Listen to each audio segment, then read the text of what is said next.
జరిగింది అధ్యక్ష. దీంట్లో ఏంటంటే దీని మొత్తం కాస్ట్ వచ్చేసి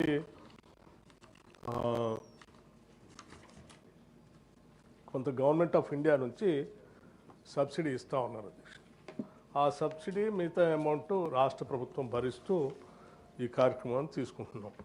సో ఈ టోటల్ కాస్ట్ వచ్చేసి 519 కోట్లుగా వచ్చింది. సో దీనికి సంబంధించి రెడ్కో డిపార్ట్మెంట్ వాళ్ళు ఏజెన్సీగా ఉండి ఇంప్లిమెంటింగ్ ఏజెన్సీగా ఉండి టెండర్స్ పిలిచారు అధ్యక్ష. ఈ టెండర్స్ సంబంధించిన సమాచారం కూడా దీంట్లో పొందుపరిచాము. ఏ ఏజెన్సీస్కి వచ్చాయని కూడా అడిగారు. ఆ ఏజెన్సీకి సంబంధించిన సమాచారం కూడా దీంట్లో పొందుపరిచాము. సో సాధ్యమైనంత వరకు ఇది విజయవంతం కావాలని కోరుకుంటున్నాం అధ్యక్ష. ఇది విజయవంతం అయితే తొందరలో పెద్ద ఎత్తున రాష్ట్ర వ్యాప్తంగా కూడా అమలు చేయడానికి అవకాశం ఉంటుంది. ఈ రాష్ట్రం నుంచి మేము 52 లక్షల కుటుంబాలకి ఇవాళ 200 యూనిట్లు ఫ్రీ పవర్ ఇస్తూ ఉన్నాం, 52 లక్షల దాకా.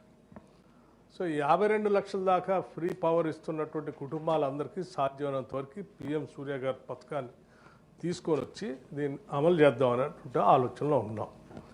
దానికి సంబంధించి కేంద్ర ప్రభుత్వానికి ఇప్పటికే మాకు ఒక 20 లక్షలు హౌస్ హోల్డ్ కనెక్షన్స్కి మీరు శాంక్షన్ చేయండి అని రాశాం అధ్యక్ష ముందుగా.